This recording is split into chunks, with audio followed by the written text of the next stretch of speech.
Hello, my name is Barry, and this is my story. I grew up basically in Palo Alto and Mountain View area.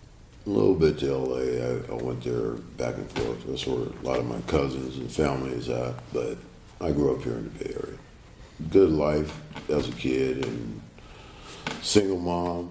Dad passed away when I was very young.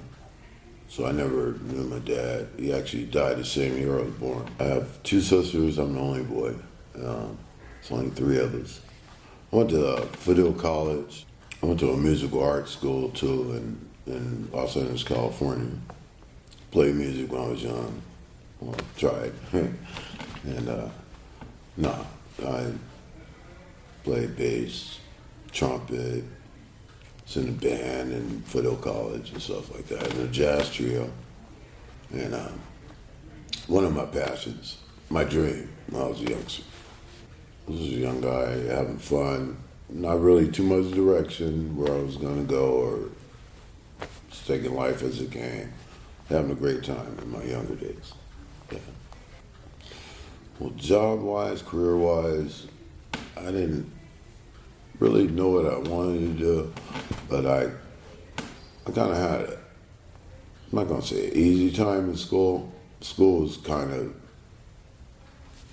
looking back on it, that was, I don't know, I ain't gonna say it was a big mistake, because at the time it was like, it was great, you know. And I graduated from high school at 16, found out you couldn't really do anything at 16, so I kind of had to go back, just all my friends were in school.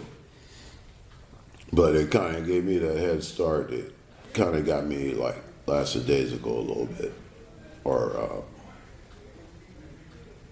because I was going to school and I didn't really even have to be there. I already had my diploma. Yeah. Got in college kind of early. 17, I'm barely getting ready to turn 18. So it gave me a break and let me into Fidel College. Yeah. At that time, we're talking in late 70s, early 80s. I was probably making close to $3,000 a month just going to school, till I was 26, through my dad's job, survivor's benefits. So I was kind of spoiled.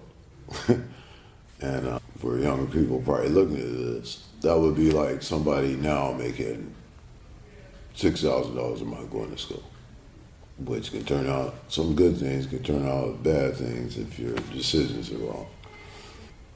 I made some wrong decisions or didn't stay focused. So years and years later,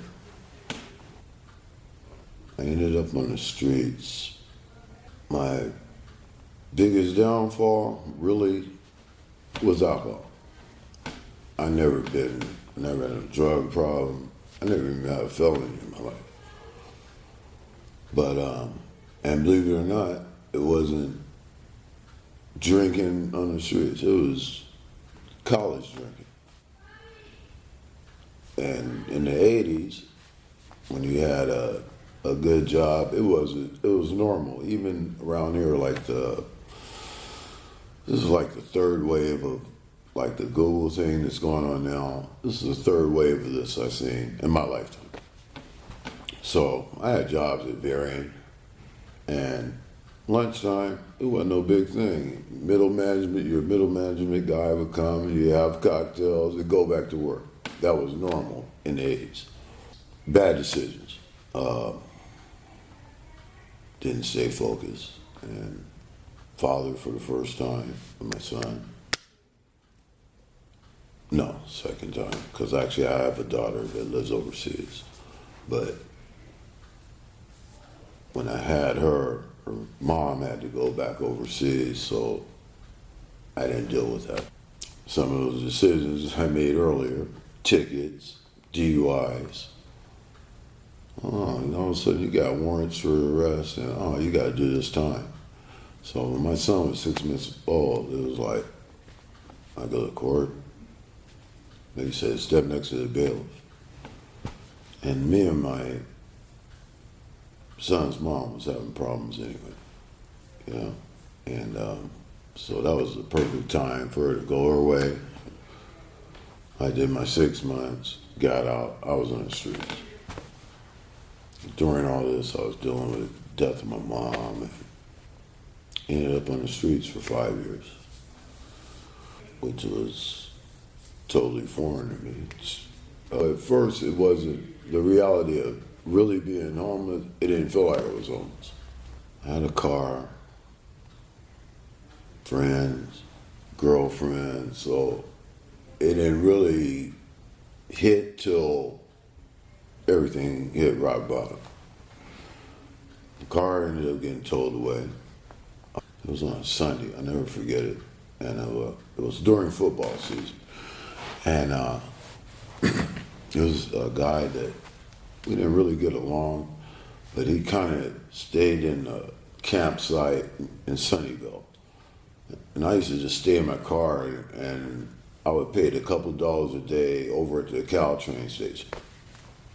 And he comes in and he said, like, "Hey man, they're towing your car away." And I said, I'm like, this guy joking with me, and I go out and I see my car going down the street. And I said, wow. And that's when it really hit me, like, you're on the streets. This is winter time too, it's football season. So I don't even remember that first night, to be honest with you. I don't even know what I did. But at the time, I had friends that were homeless in Mountain View. Even in that, I had people to go to. So we kind of supported each other on the streets. Then I found out how hard it was to keep a job being on the streets. Basic stuff that you never even thought about. Oh, wait a minute, I got clothes over here. This is a stash over here. I can't get to this. I gotta go take a shower. And the biggest thing about being on the streets, it's not getting off of it. It's maintaining the life that you had before, or correcting the problems that you never addressed in the first place. Used to be this place called Urban Ministry, which now turned into the Opportunity Center. It was just a little drop-in deal where you can just get basic needs. It was a program, an Upstart program, which is a downtown street team. So when it first started, it was 4 people. I was one of the first 4 people on downtown street team. It was like just a grassroots deal. But when it started, it was a very big thing. It was in the paper, the Mercury, Palo Alto Daily, and the Post. That was a street team gala. And like I said, it was 4 people on the team. And I seen it grow to what it is today, which blows my mind right there. Glad to be a part of it.